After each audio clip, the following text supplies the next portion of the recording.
everybody, to another Nacho Tuesday, and today I have Laura Zwahlen.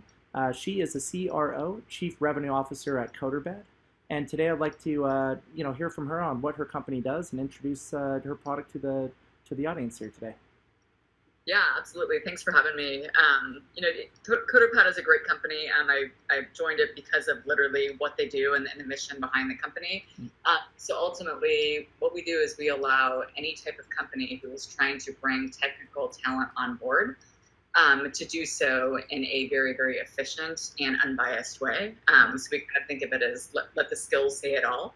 So often companies are forced, because they're not using a product like CoderPad, to hire based on the fancy resume or based on these factors that don't necessarily tell you that that person's actually going to be able to do the job that you're trying to hire them for. So we say that the resume is just a promise. The CoderPad assessment's the proof that they can actually do that job. Yeah, it's just a bunch of words on paper at the end of the Exactly. day. Yeah, exactly. Yeah. So how do you guys help with the vetting process? I totally agree. A lot of people just have this, LinkedIn profile or resume, and you don't really know how they could actually work in the real role. So properly vetting people is very important. So how do you guys go about helping vet these developers and coders, if you will, for these companies? Yeah, absolutely. So I think that there's kind of, if you were to put it in the simplest terms, there's kind of two different ways. One of those ways is basically a tool that we use at the top of kind of the interview funnel. It's oftentimes used by talent acquisition folks, HR. If you think about how many resumes, let's say you're Dell, you're Apple, you're Facebook, just a big company where you open a job rec and you probably get thousands, maybe tens of thousands of resumes. How in the world can an HR team, can a talent team actually effectively sort through these resumes and sort through them in an actually unbiased way? Yep. To be able to see, like, okay, here are the folks that actually can do that job. So that's what we call our screening product. The screening product really allows people to basically take that massive pile and narrow it down very, very effectively, just looking at somebody's actual ability to perform the skills, because they're actually, it's a gamified platform where the candidate actually goes in and they show they can physically do the job. So they're literally in there coding in this tool. The second part of the journey occurs a little bit further down the funnel. It's often leveraged, it can be leveraged by talent acquisition, but it's also often leveraged by just technical leadership in general. So if you basically have a job rec, HR has passed, let's say, 15 candidates along to you, how do you basically further screen to go from those 15 candidates down to one or two, however many you're trying to hire? So it's actually a really cool experience. It's interactive. It's where the prospective employee actually literally joins this interface and codes with the person on the other end. So you're literally like going back and forth, where the person assessing the talent can actually see, like, oh, here's how you got to that end state. So it's a very collaborative environment, and frankly mimics like real life. When you work, you're collaborating with your team.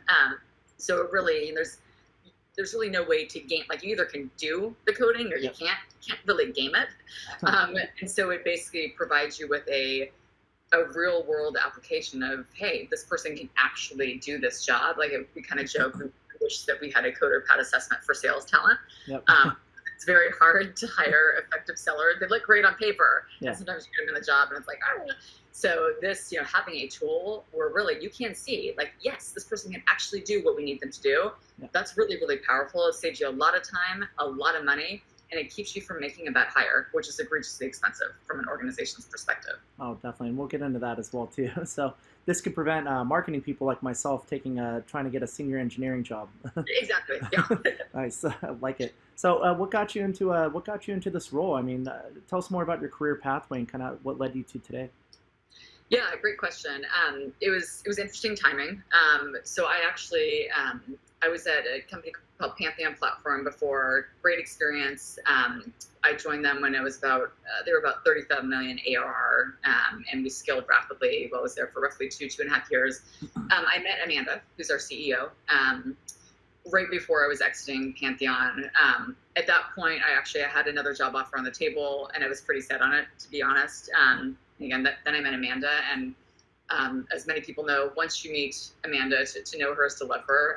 She struck me. She's just incredibly impressive. I think the main thing that impressed me with Amanda was her humility. It's very rare to see a CEO that is just so incredibly humble and open. Like, she really was looking for a business partner. to help her. And I think she recognized she is not a go-to-market person. She needed that expertise to partner with her in her own area of expertise to really grow this business. And so met her, loved her, and then loved it even more when I actually started talking about like, what is it that CoderPad does? You know, as a female leader, as a female sales leader, I could probably write a maybe comical, maybe not comical book on you know, whether bias, whether it's intentional or unintentional as it relates to hiring. I even, you know, even though I pride myself on being very open, constantly going through trainings as it relates to inclusion and whatnot, like even in my own career, I've experienced instances where I'm like, gosh, like that really wasn't, like I shouldn't be thinking of things that way, or maybe my own unintentional bias was being introduced into that process. So when I kind of backed up a little bit and looked at like, what is the real world application of this? Like, who are we helping? It became very, very compelling to me. And then taking it a step further, I'm sure as any sales leader would share with you, it is very, very fun and exciting to sell something when the mission, the product actually like speaks to your soul. And it is absolutely miserable to sell something when you're just kind of like, meh. Yeah. For me, CoderPad was very much, yeah, exactly. Yeah.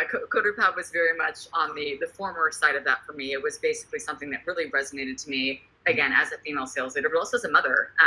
My husband and I have 4 children. The oldest one is off the charts technically gifted. Like his brain computes at a level I will never understand. We recognized this when he was in 1st grade, and he managed to actually somehow, we still don't know how he did it, but he managed to hack into the school system, the entire district's website, change the background colors to like cool lightning bolts or rocket ship. Like probably not the best way to deliver his talent. Like maybe it should be channeled in a different direction, but I think kind of opened my eyes, my husband's eyes to a brain that thinks very differently and has very valuable talent that Mike and I just don't have. So kind of fast forward a few years, like he continued to really he's just incredibly gifted technically, can code, etc. Long story short, he was diagnosed with being on the autism spectrum a few years back. And I think in a traditional interview setting, sometimes people who are on the autism spectrum wouldn't actually do as well. Whereas, take a step back, put them head to head with any developer on the planet. Yeah, they'll smash them. Would do cartwheel. Like literally his skill set won't just change an organization, it could change the world. So I think when you think of it that way, it's like, ooh, this is very, very compelling. And it's like, I've told that story to so many prospects. Many of them are women, many of them are mothers, and they just like that. As a mom, as a human, that speaks to you, and it's really, really fun when you're selling something that you believe in. Yeah, and I think people need to really look at their strengths, sometimes their weaknesses as strengths, right? So I personally have ADHD, so there's some upsides and downsides to it, but overall, I think there's way more upsides. You know, some people are like, how do you work these crazy hours? First of all, I love what I do, so that makes it easy, but second of all, just there's so many benefits to it, like creative thinking and everything as well. And everybody has that. Autistic people, maybe you don't want to put them in the front line of the sales, but that guy could probably build you a mean website, and they're talented in so many different ways. You know, put them on the genius spectrum and all that. So it's important to kind of pick out those strengths that are in people that inherently might look like a weakness on the front end, but it's actually really a strength. It's not. I think it's all about like diversity. It's not just like truly diversity in thought. Diversity in approach. It is incredibly valuable to organizations. Don't need groupthink. Exactly. Yeah. God forbid we hire a bunch of Lars Whalens to be. Scratching each other's back. They're also agreeing with each other. Yeah, we don't need that, especially in startups. It's okay to break things and be wrong sometimes. So I guess what are some good go-to-market strategies you would recommend for startups that might be in the seed stage and kind of looking for that early product market fit?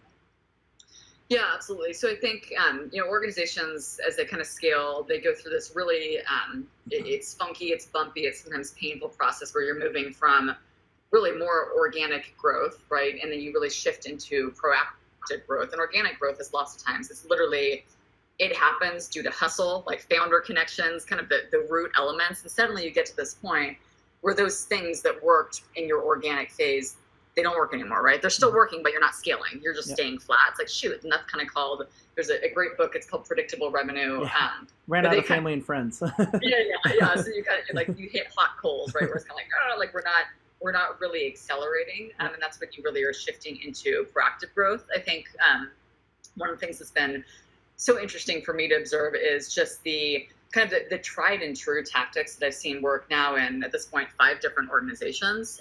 I think one of the mistakes that is often made is companies early on will over-index on one thing that they believe will work. So maybe it's like CoderPad, for example. We are a product-led growth company. That literally is how we got to where we are today, but fully recognizing that's not going to be what gets us to the next level. So embracing other strategies. So taking what was a product-led funnel where deals would come in, they'd sign up for a free trial. So technically speaking, they were engaging with us, and then they end up becoming a customer, but kind of through the self-service funnel. So that's kind of the product-led funnel. Historically, our growth at CoderPad was fueled by that product flow, and then the quote AEs or account executives would take those small customers that had swiped their credit card through that self-serve funnel and basically expand them. So it was that expansion motion. Yep. And when I joined CoderPad, that was sales at CoderPad. And I was like, okay, that's interesting. That's amazing that you got to where you are from just that one motion. But ultimately, I think of it as an organization, what are the additional engines that you can turn on to really accelerate it? Like think about a boat or an airplane. Like you're not going to get too far if you've got one engine going. You need two or three.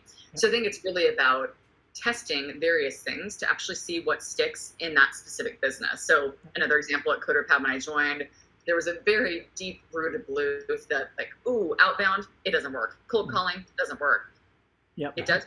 It does work. Seeing it work. And I think I kind of probed into that. I was like, help me understand, like, why do you think it doesn't work? And the answer I got across the board was, exactly. You're like, oh, we tested it. It didn't work. I was like, okay, let's double click on that. Tell me about the test. And when I started to really chip away, it wasn't really a test, right? Like a well-run test of these various strategies, it doesn't happen in a week span. You have to be very thoughtful, very judicious, and continue to iterate. So measure, iterate, measure, iterate.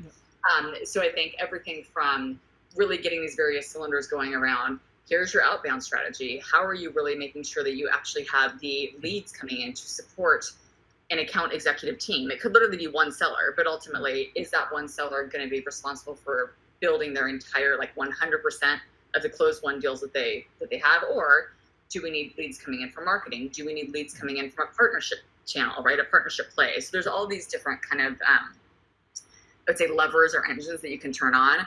In my mind, the ones that are most critical are, you got to develop an outbound sales motion. That's something you've always got to test, assuming there's product market fit. Outbound is very, very important. I think making sure that you have really been thoughtful around not outrunning your coverage. Probably the number one mistake that I've seen sales organizations make is they go out and they're like, oh, we're going to hire a bunch of AEs. That's going to solve the problem. Going to solve the problem. So making sure you have the leads to support that organization. So whether that's through SDRs, that could be through affiliate referral relationships. It could be through one of many channels. It could be through marketing, or it could be through all of the above, right? So kind of having a holistic approach and really just starting to test to see what works. And by test, I don't mean week test. I mean, give it some time, right? We're talking months. Right now, CoderPad is actually doing an experiment with SDRs. The SDR motion didn't exist at CoderPad before. And again, there was a deep-rooted belief that it just wouldn't work. And as it turns out, it appears it actually does work. And it helps provide these wonderful sellers that we have brought on board, who actually are very good at surfacing their own leads. It helps them because it gives them additional leads, because we recognize they're probably not going to be able to get enough pipe on their own without having leads coming in from marketing and coming in from SDRs. I like that. It's a very methodical approach. How can you, I guess, how can companies determine what their best channel is early, and perhaps even double down on that, why they continue to test and test and test to expand to other channels from there? Yeah, so I think a big part of it is really taking a step back and asking yourself the very old question of who is our ICP? What is our messaging? Who's our ICP? Who are we actually speaking to? Because I think that really is going to help shape the strategy that you put into play. Because people, different personas, they buy differently. There are certain personas, like take CoderPad personas, for example, two very different paths. One persona, and it's a very important one, is talent acquisition, and one is kind of more on the technical side of things. At Pantheon, I also sold into developers. Developers do not appreciate being cold called. Not that anybody appreciates it. Especially them, though. Well, that's exactly right. They don't respond to that type of outreach. So recognizing, like, ooh, okay, this is my persona, and testing to see what does that persona, what does that cohort actually respond to, what resonates with them. I think that is really the most important part, is just figuring out, okay, here is my ICP, break it down by persona, and then testing to see what actually resonates, because it's not necessarily the case that one approach is going to resonate. I mean, depending on the organization, like, again, we have 2 different personas we're selling into. Some organizations have 5, right? At LiveRamp, we literally had dozens of personas we'd sell into.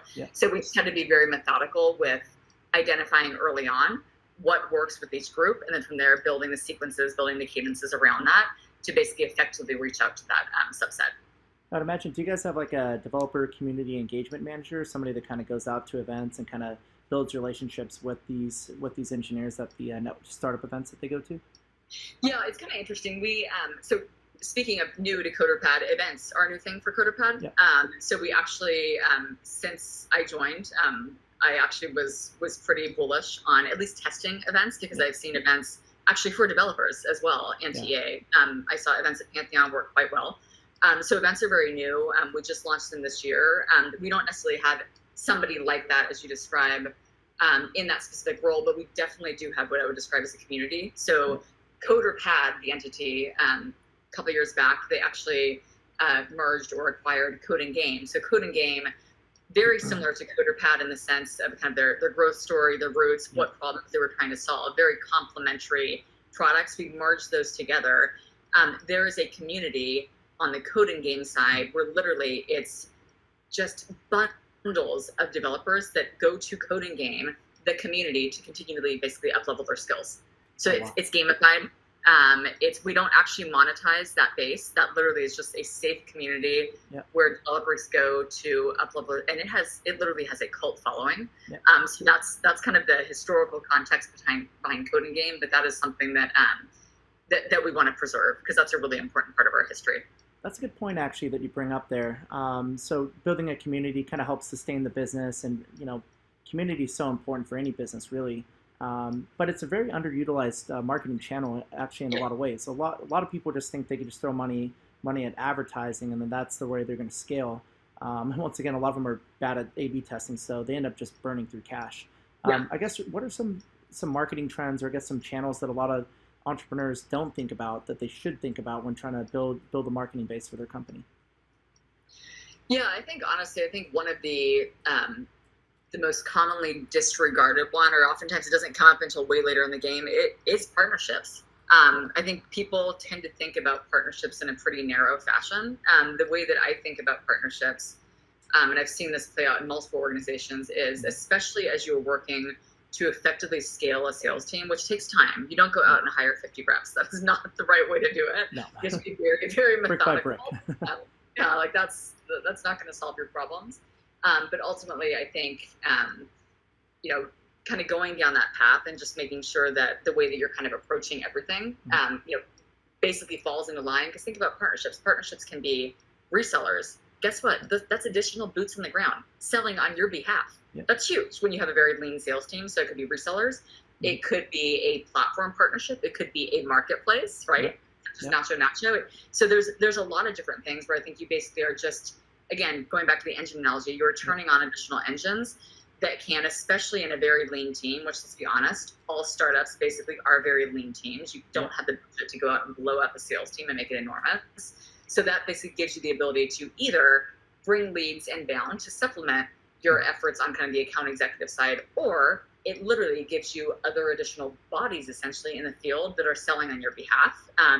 So working those various channels, I think, is really, really important.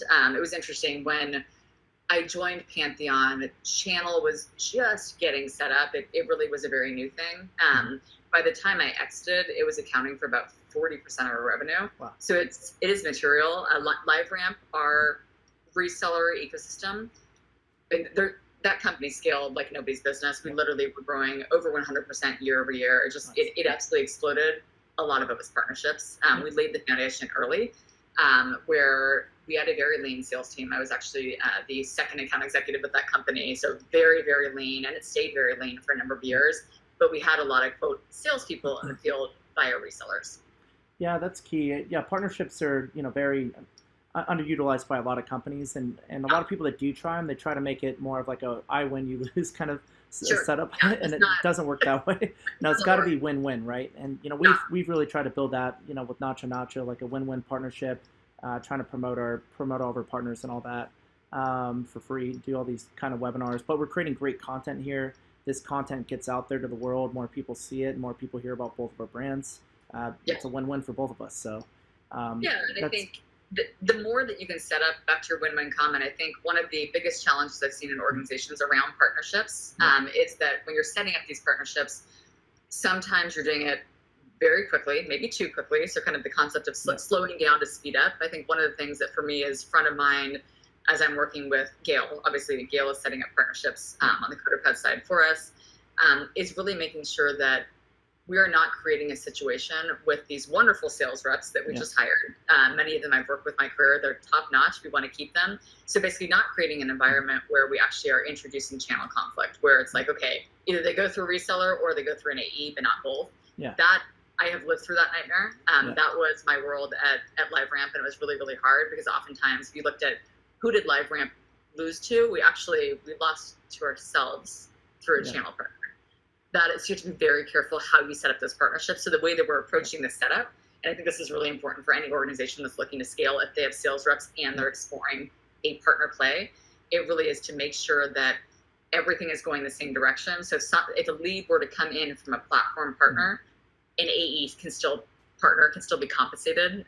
Otherwise, just create this constant tension. And in terms of morale, it just doesn't work. So I think when you kind of get all those pieces in harmony, it can be really effective. Definitely. Yeah, so when a company's kind of getting to a point of scaling, what changes in the company? How do they know they need to change kind of the way that they operate, maybe the way that they even change their pricing or business model? Have you been through situations like that? Yeah, I kind of use that point. I refer to it as task saturation. It's oftentimes this point where, again, what worked to get you where you are today, suddenly it's like, oh, like this isn't working, right? We're not set up for scale. And I kind of think of those foundational elements as like that's the plumbing in everything, right? If you don't have your foundation set up right, you're going to be in a world of hurt down the road when the plumbing starts to basically break apart or not functioning. And so I think that's something that it's really relevant for nearly every organization. Just making sure that kind of it's operational efficiencies, right? Like taking a step back, you have to start thinking about operations actually pretty early on in your journey as a startup. I've seen a lot of companies where the mistake they made was not that they didn't value operations, I think they did, but they got so big without realizing, shoot, we don't have the plumbing in place. And so we're burning too much cash each month. Exactly, yeah. And so you kind of reach this world of task saturation where, like, a great example would be in many organizations I've seen, CSMs, so success folks who are supporting all of these customers. They're managing renewals, they're managing expansions. They get so bogged down in just the paperwork of trying to process renewals. Suddenly, they're not a CSM. They're a renewals manager, and they're literally just pushing paper all day long. So it's because there wasn't kind of the forethought to be like, okay, we actually need an automated process. We need rigor around this because it's just going to bog you down. So you think about how do we actually allow our CSMs, allow our AEs to spend time doing what we know will be ROI positive and remove those very task saturation heavy things that weigh everybody down. That's when you actually start to see, magic number go up. You see healthy EBITDA. You certainly see your sales efficiency and productivity go up by removing some of those kind of just the low-hanging, low ROI activities that they got to be done, but they probably be automated. I think that's incredibly common in most organizations, and it all boils down to operations. Yep. Yeah, and especially with software companies too. We've all heard the tales of companies with no profit going IPO and all that. And it's like, what? It's like, well, it's not profitable yet, but maybe if they take over the entire world, buy this stock. Do you think the times are changing, I guess, for what the expectations are for companies in the later stage to maybe possibly do an IPO or an exit? Like, there's a lot more emphasis, I feel, on profitability these days. What are your thoughts on that? I think it's changed dramatically. And we're certainly, just being in the industry that literally works to help people hire people, like in a slow quote tech economy. It's certainly, I think it's kind of forced people to really think things through. I think just given, like what happened with Silicon Valley Bank, there's been a lot of different things that have happened over the last 12 to 18 months that I think is probably going to put more rigor and just I think due diligence around that, because ultimately, like for us, like we just want to be in growth mode. That is like that. We're not expecting in a tough economy to grow 300% year over year. We know that eventually that tech economy will come back, and we're using this current time where maybe hiring is a little bit slower to actually go back and make sure the plumbing is set up correctly, Great make point. sure that when the economy comes back, we're ready to rock and roll. I think that's been a huge blessing, because I think we are uniquely situated where we can do that. A lot of this boils down to decisions that were made previously by Amanda and the executive leadership team as it relates to how we actually grew. So kind of using this slower economy to set the foundation up right. So when it comes back, we're good to go.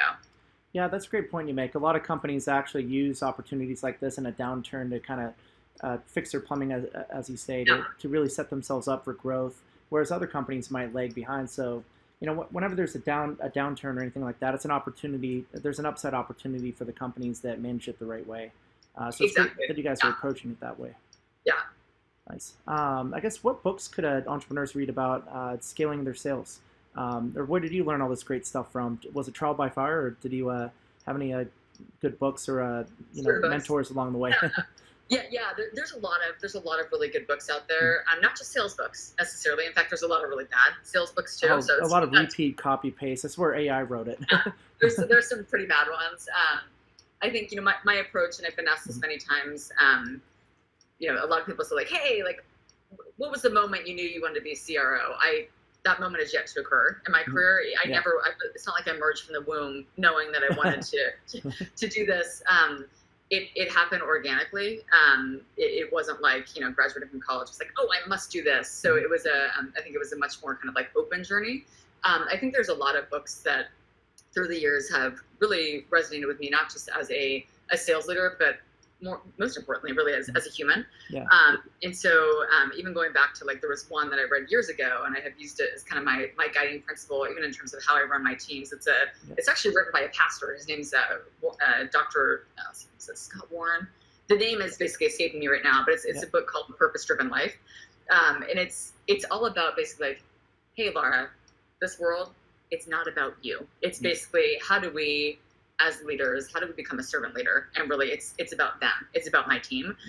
So I think that it was just a very humbling book, especially coming off of at LiveRamp, and at the company before that, I was TrialPay was the company I was at that got bought by Visa. I was an individual contributor that then moved into leadership, and I think as an IC, if I'm being very honest with myself, because I was good at my job, I was also very arrogant, and I think that book was kind of like it was a splash of cold water in my face. Like, the reality is, nobody is ever in a position where they're not replaceable. Doesn't matter how good they are. And so I think that book was it was very humbling, which I think for any leader, you gotta, first and foremost, you have to approach things with humility. Nobody walks in water, right? That's just the reality. So I love that book. I've reread it many, many times. Another one is, it's called The Transparency Sale.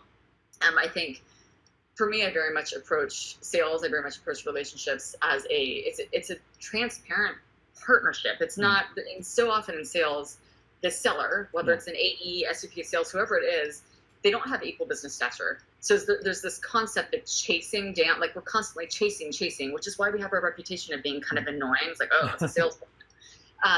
There are things that you can do. Consultative sales. Where out of the gates, you establish that equal business stature. I'm here to help. 100%. And if you're not my customer, then no big deal. But like, if I could help you, let me walk you through this thing. I'm here to consult you on your problem. So I think transparency sale, and then the last one would be, I'm diehard Sandler selling. I think it's so effective. Sandler has put out a number of books. There's one that's called You Can't Learn to Ride a Bike at a Seminar. It's great. It's kind of got Sandler 101. But I think, like, if I think about what are the tools I've used in my career that I found like tried and true to be effective, a lot of it's Sandler. Upfront contracts, reversals, asking questions that as sellers, they may make us a little bit uncomfortable to ask because we don't want to know the answer. But it also, by asking those questions, you're also helping to identify risk in your deal. A great example of that would be, if you're my prospect, I'm on the phone, you're like, I think we can get that signed by the end of the month. Me, as the seller, asking you, hey, Andy, is there anything you can think of that could possibly keep this deal from being signed by the end of the month? the risk was already there. It's just that we hadn't spoken about it. And a lot of people are afraid to have it brought up, but exactly. hey, you just got to get it out of the way, right? Exactly. Yeah. The risk is there regardless. By asking the question, now you have visibility into what are the steps we need to go through to actually get this deal signed, and also just like, oh, I didn't realize you were going on vacation for 2 weeks, and like things like that. So I think by asking sometimes questions that maybe are a little bit unconventional, sometimes that gets deals unstuck. Where that's a tough thing for a seller when deals are stuck. It's like, how do I get this thing moving again? So I think Sandler selling is a really important. I think of it as a toolkit. Great point. Yeah, it's very important. A lot of people don't like to look at a problem from every angle possible. They're just kind of stuck in sales mode, for instance, in this. And same with like even in product development, right? A lot of people say this is the way we built it. This is the way it's got to work, but they don't put themselves in different perspectives and think through the processes of how do people use the product. That mentality can be applied to anything. And a lot of people just get too narrowly focused on what they think that they want to do today, as opposed to really trying to understand the problem and figure out a solution for it. Yeah, and I think one of the challenges, and this is probably one of the reasons that I was brought on board to Pantheon and certainly to CoderPad as well. Both Pantheon and CoderPad, a big part of what we need to do is really move up market. And by moving up market, I should clarify what that means because it means different things to different people. By moving up market, I mean not only moving up market in terms of the deals and the companies that we're selling into. So sell into larger companies will probably unlock bigger budgets. On the flip side, you also can unlock bigger deal sizes by just doing deeper discovery. The more discovery you can do, the more pain you uncover. The more pain you uncover, the dollar bills start to flow. That's just the reality. And it's a different ICP. It requires a different method. You can't stick with what you've done. You have to adjust according to the new ICP. So exactly, yeah. So I think by doing that's something we're working on a lot. Like we are now focusing a lot more on the top of our ICP, meaning bigger companies, still staying within our ICP, but kind of the top cohort, but also really working on coaching the reps to, like, as a rep, 80% of that phone call should be discovery. Just learning, right? Reps can do a lot of talking, a lot of pitching. I've seen reps just kick off a call and they start pitching. It's like, whoa, like, that's, you don't even know. I got my script here. It comes across scripted. I feel like a lead right now. Seriously, yeah. So I think having the humility to slow down and really, as a human, look to understand, like, hey, prospect, how can I help you? Help me understand what are the challenges that you face in your role. That's where you start to actually unearth, is this a good solution? Because ultimately, if I made a sale, and yes, I would get the money, but if I made a sale and ultimately the customer really didn't need what I was selling, that is not a win. For anybody. People just forget that we're here to help people, and same in marketing, like a lot of marketing people get a lot of people think marketers just spend a bunch of money on advertising, and it's not really the way it works. Marketing is like experiences, it's building brand, it's building community, and advertising just happens to be one communication channel. But if you don't care about the customer at the core, and you're not really motivated to help people, that's not going to come through in your efforts at all. Same in sales. Right. Yeah, exactly. Same in engineering, building a product that's human driven. It's got a human centric design, and people like using it, and it feels good. It's not awkward and broken. Right. Yeah. Great. So I guess what's next for CoderPad over the next 5 years? So I think one of the things that we're quickly learning is we have a unique ability not to, I think, like right now, if you were to ask somebody in the street, like, oh, elevator pitch, what does CoderPad do? I think they would kind of describe us as, and kind of, I think, almost like pigeonhole us and like, oh, okay, they're a technical hiring tool. Our technology can actually do a lot more than that. We can up-level existing talent that isn't within the organization. So they've spent all this money hiring the right people. How do you ensure that those people actually stay cutting edge as it relates to their skill sets? So almost like an enablement play. So it's a learning play. So I think there are a lot of different things that we could do. There's skills mapping, there's kind of learning and enablement. There's a lot of different directions we could go. I mean, ultimately, I think there are businesses out there that we have partnerships with, for example, LinkedIn, where we literally make what they're doing better.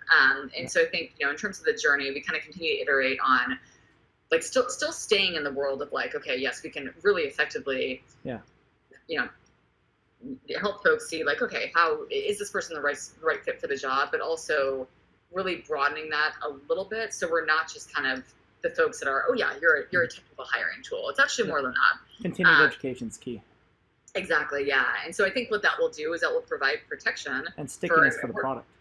Exactly. Stickiness, it provides protection for, God forbid, we have another, economic downturn 5 years down the road.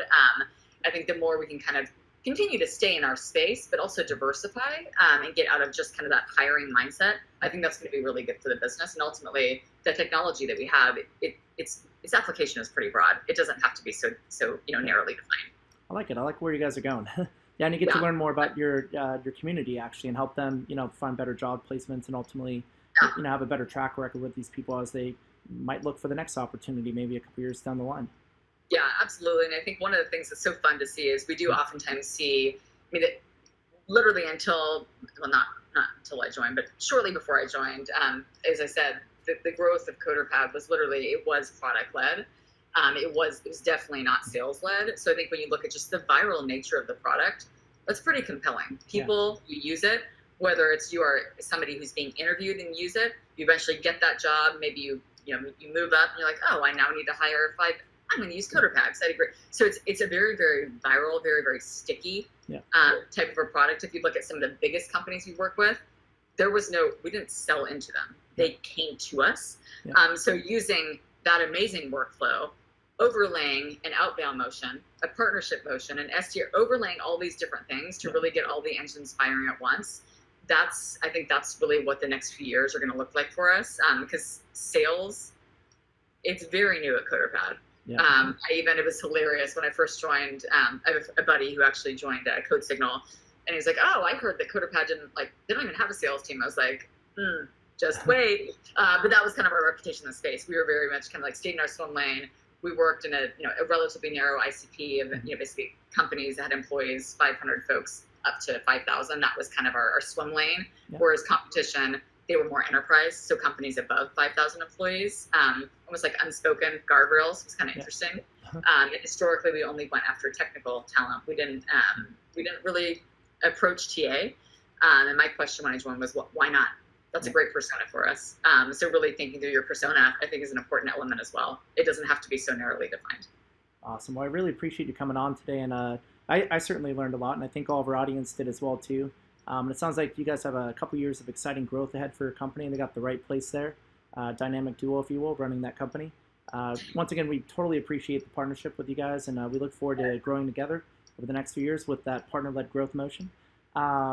And yeah, once again, thank you for the time today. And anybody interested in CoderPad, if you want to hire the best vetted engineers and you want the one-stop shop to be able to do it, not only that, but engineers that can grow with your company and learn through their enablement programs that they're putting into place here.